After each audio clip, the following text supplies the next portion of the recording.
अभियोग करछ कहला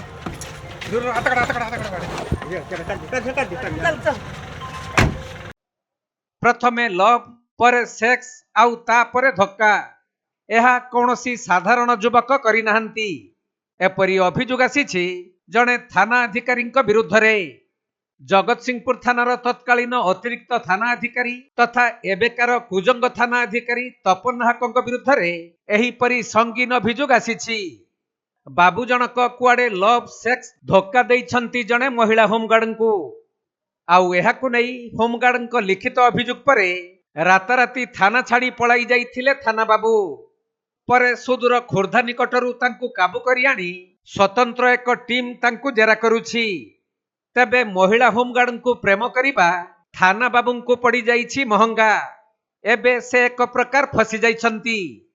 तेणु सही थाना अधिकारी और महिला होमगार्ड को एसपी ऑफिस रे 9 जणिया टीम जेरा करिछंती।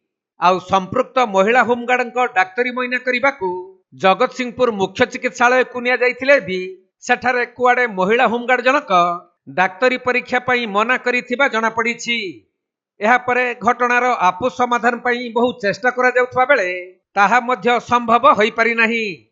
तेबे पुलिस विभागर प्रेम कहानी एबे जिल्ला रे मुख्य चर्चार विषय पलटिछि।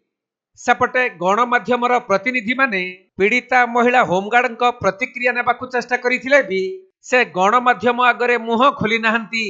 कुजंग को जड़े लेडीज होमगार्ड एगेन्स्ट बहर प्रतिश्रुति देकरी सागर फिजिकाल रिलेशनशिप रखी बोलिकी जिते से अनुगुल जो जगतसिंहपुर थाना रे से एडिशनल आईआईसी थे से संपर्क थिला बोलिकी अभियोग करते से कनसर्न रे जगतसिंहपुर टाउन थाना 117 नंबर केस कराई जनकरी तापर से तदंताधीन रही। अभियोगटा मुझे कहीदे अलरेडी सागर फिजिकाल रिलेशनशिप रखी से बहर प्रतिश्रुति देकरी बोलिकी किंतु एबे से तदंताधीन रही। डाक्तरखाना पठाई से लेडीज होमगार्ड को किंतु से डाक्टर सामने डाक्तरी परीक्षा हेबी नहीं बोली मना कर दी। किसी नहीं से कुजंग थाना आईआईसी आपण मैंने जानी भल करी एवं हेडक्वार्टर को अटैच कराई कौन प्रकार एपर्यंत तदंताधीन रही सत कि मिछ से तार तदंताधीन रही। तेणुक ना यहाँ कला मानने कलंक यहाँ बोलिक कह ना कहीं इटा जस्ट भेरिफिकेशन चली सत कि मिछ बोलिकी किए अन्न से अन्न केते जन कहते एक्सटर्सन एमती बोलिकी आपंकर प्रेस भी बाहरी से हिसाब से सबू एंगल रु ताकू सत्यता उपरे अनुसंधान चली निजे आईआईसी इन्वेस्टिगेशन करूँ। सेटा तो ये एडिशनल आईआईसी थे आठिकी जाइए से आपण मैंने जानी भल करी है।